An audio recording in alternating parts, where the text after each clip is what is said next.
बिस्मिल्लाहिर्रहमानिर्रहीम, अस्सलाम वालेकुम। मैं हूं गुलफाम चौधरी। आप देख रहे हैं IRK न्यूज़। इमरान रियाज खान की आने वाली नई वीडियो जिसके अंदर उन्होंने बहुत बड़े बड़े इंसाफात किए। पहले उनको सुनते हैं, फिर उस पर बात करते हैं। पाकिस्तान तहरीक इंसाफ के दफ्तर कल मैं गया था पाकिस्तान तहरीक इंसाफ के लोगों से मिलने, क्योंकि उससे एक दिन पहले जो है वो आ, एक तो रऊफ़ हसन साहब का वाक़या हुआ था हाल ही में, और उनको भी मिलना था। फिर मेरी कुछ मुलाकातें थी, कुछ इन्फॉर्मेशन कलेक्ट करनी थी, उसलिए भी मैं गया था। और दूसरा, जब एक रेड हुआ था UN का, वहाँ पे मिशन मौजूद था, तो मैं सारी सिचुएशन देखना चाहता था। तो मुझे पाकिस्तान तहरीक इंसाफ के लोगों ने कहा कि अक़वाम मुत्तहिदा के वफ़द की मौजूदगी में जिस किस्म का अटैक पुलिस ने हमारे दफ्तर के ऊपर किया है, तो इस मामले को हम अदालत में भी लेकर जाएंगे, चैलेंज भी करेंगे, शोर भी मचाएंगे। अभी पाकिस्तान तहरीक इंसाफ ये कह रही थी कि जनाब हमारे दफ्तर के ऊपर गैर कानूनी तौर पे पुलिस ने रेड किया है, बजाय इसके कि पाकिस्तान तहरीक इंसाफ अपने दफ्तर के मामलात को उठाती, हुकूमत ने दफ्तर ही गिरा दिया। यानी आप अंदाज़ा करें सिचुएशन का कि तहरीक इंसाफ को किस कदर दीवार के साथ लगाया हुआ है कि वो कह रहे हैं जी हमारे दफ्तर में दाखिल किए हुए, उन्होंने कहा जी दफ्तर ही गिरा दो। दफ्तर गिरा के जो है उसको सील कर दिया गया, दफ्तर का एक हिस्सा छोटा सा जो है उसको गिराया गया है। कुछ लोग कहते हैं वहाँ पे वॉशरूम से जिस एरिया को गिराया गया है, और शायद वो गैर कानूनी तौर पे तामीर किए गए थे। अब ये मामला भी जो पाकिस्तान तहरीक इंसाफ के वकला से मेरी बात हुई है, उनके बकौल ये बड़ी अजीब चीज़ हुई है, और वो ये कह रहे हैं हम कोर्ट में चैलेंज करेंगे और अपने डैमेजेस भी क्लेम करेंगे, अपना दफ्तर भी हम एक आधे दिन में डी सील करवा लेंगे, दफ्तर खुल भी जाएगा, डैमेजेस भी जो हैं वो हमें मिलेंगे, और हम इनके खिलाफ कानूनी कार्रवाई भी करेंगे। तो मैंने पाकिस्तान तहरीक इंसाफ के जो लॉयर थे उनसे पूछा कि ये कैसे मुमकिन होगा। तो उन्होंने कहा जी कि हमें 4 नोटिस ज़रूर, जो गवर्नमेंट कह रही है कि 4 नोटिस भेजे हैं, तो वो भेजे तो हैं, लेकिन वो नोटिस भेजे हैं सरताज अली साहब को। ये सरताज साहब जो हैं ये 4 साल पहले इस प्रॉपर्टी के मालिक थे। 4 साल पहले उन्होंने ये प्रॉपर्टी पाकिस्तान तहरीक इंसाफ को सेल कर दी थी। अब इसकी मलकियत जो है वो पाकिस्तान तहरीक इंसाफ के पास है। CDA ने जितने भी नोटिस जारी किए वो सरताज अली के नाम के ऊपर जारी किए थे। हालांकि CDA के अंदर अब सरताज अली इसका मालिक नहीं है। देखें, जब प्रॉपर्टी ट्रांसफ़र हो जाती है तो एक नया मालिक बन जाता है, और आपको किसी भी कानूनी कार्रवाई से पहले उस नए मालिक को एड्रेस करना पड़ता है कि जनाब अब आपकी मलकियत में ये प्रॉपर्टी है और इस प्रॉपर्टी के अंदर ये खराबी है, तो इसको आप ठीक कर लें। उनको नोटिस भेजे जाते हैं। अब नोटिस भेजे जा रहे थे पिछले मालिक को, और प्रॉपर्टी जो है वो नए मालिक के पास थी, लिहाजा नए मालिक को सुने बगैर प्रॉपर्टी के ऊपर ऑपरेशन नहीं किया जा सकता।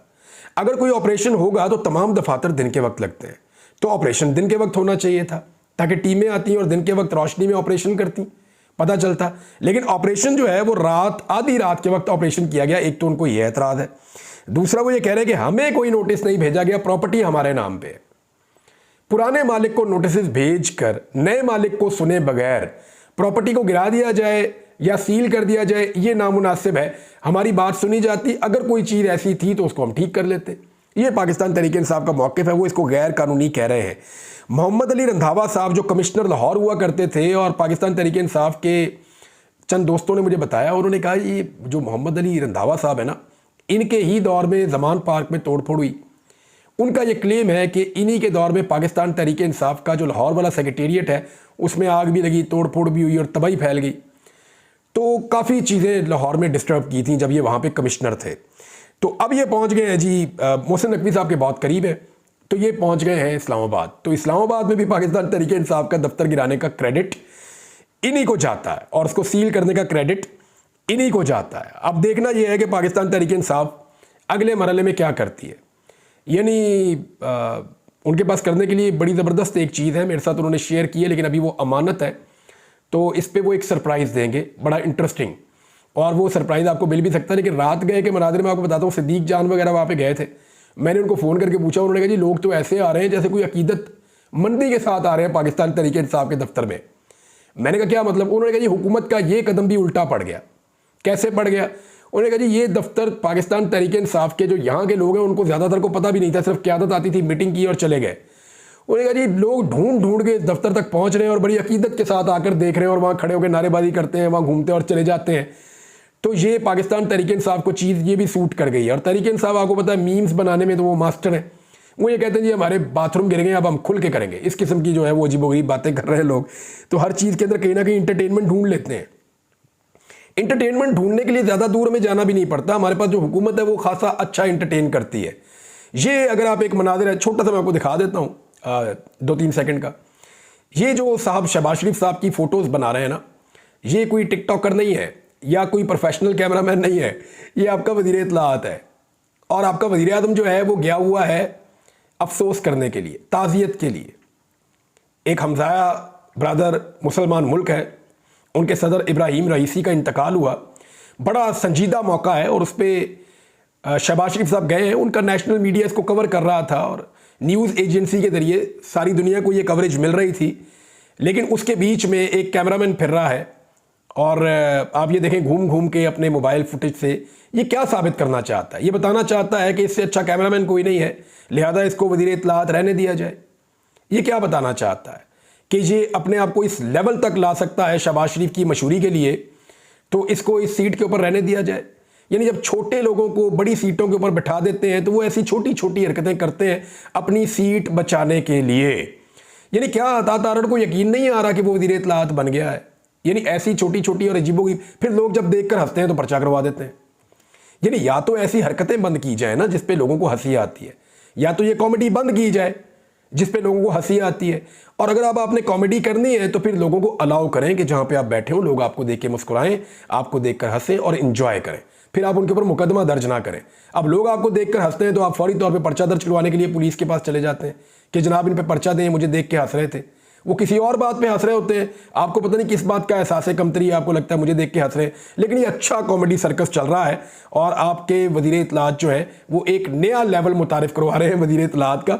दुनिया का मैंने ऐसा नहीं देखा कि वज़ीर इत्तलाआत नस नस के जो है वो आगे पीछे घूम घूम के अपने मोबाइल से फुटेजेस बना रहा हो। यानी क्या चाहता है, उसको क्या लगता है कि पाकिस्तान का वज़ीर आज़म जाएगा तो कोई फुटेज नहीं बनाएगा, वहाँ पे कोई ऑफिशियल कैमरामैन नहीं होगा। बहुत ही अजीब हरकतें हैं जो हो रही हैं और बहुत मायूस कुन है, लेकिन कॉमेडी है, अच्छी खासी कॉमेडी लगी हुई है। तीसरी और एक बड़ी अहम खबर ये है, और ये बड़ी संजीदा खबर है, क्योंकि शहबाज शरीफ साहब ने एक बहुत बड़ा स्टेटमेंट दिया है।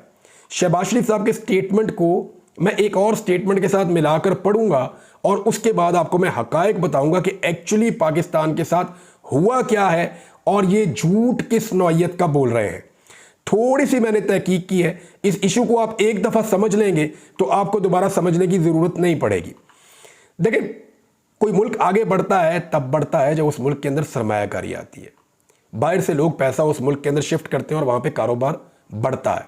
जब कारोबार बढ़ता है तो क्या होता है, एम्प्लॉयमेंट बढ़ती है, ज़्यादा लोगों को रोज़गार मिलता है, पैसे की सर्कुलेशन ज़्यादा होती है, गवर्नमेंट को टैक्स ज़्यादा इकट्ठा होता है, गवर्नमेंट अपने कर्जे उतारने में भी कामयाब होती है और तरक्याती प्रोजेक्ट भी लगाती है।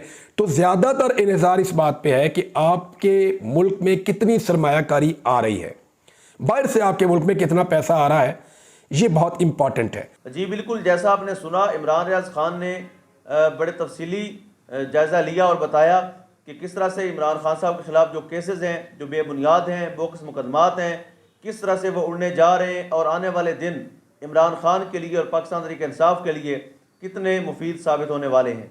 अल्लाह पाक वतन अजीज़ का हामी और नासिर हो। पाकिस्तान जिंदाबाद।